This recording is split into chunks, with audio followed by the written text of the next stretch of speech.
ඔයා තාමත් හිතන් ඉන්නේ රාවණා කියන්නේ සීතාව පැහැරගත්ත දරුණු යක්ෂයෙක් කියලා විතරද? එහෙනම් ඔයා ඉතිහාසයේ ලොකුම බොරුවට අහු වෙලා. රාවණා කියන්නේ නිකම්ම රජෙක් නෙමෙයි, මහා විද්‍යාඥයෙක්. ඔයා දන්නවද?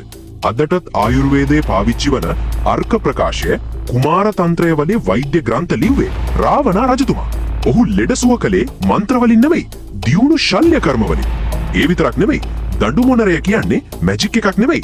පුරාණ වෛමානික ශාස්ත්‍රයට අනුව ඒක රසදිය තාක්ෂණයෙන් ක්‍රියාත්මක වනු ප්‍රතිගුරුත්වාකර්ෂණ යානයක්. පිටසක්වල ජීවීන් පවා සම්බන්ධ කරගන්න පුරුවන් ලකේගල වගේ බලශක්ති කේන්ද්‍රස්ථාන පාලනය කළේ ඔහු. එහෙම කෙනෙක් රාමගේ කීසැරයකින් මැරෙන්න පුළුවන්ද?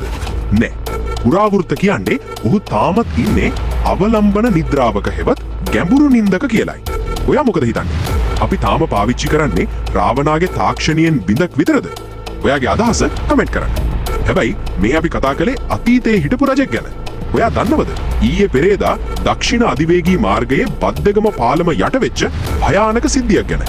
බස් රස්සාව කරන කොල්ලෙක්ට මහරයා දැකපු ඇඟ හිරිවැටෙන දසුනක් අපේ ප්‍රේක්ෂකයෙක් සාක්ෂි ඇතුව අපිට එවලා තියෙනවා.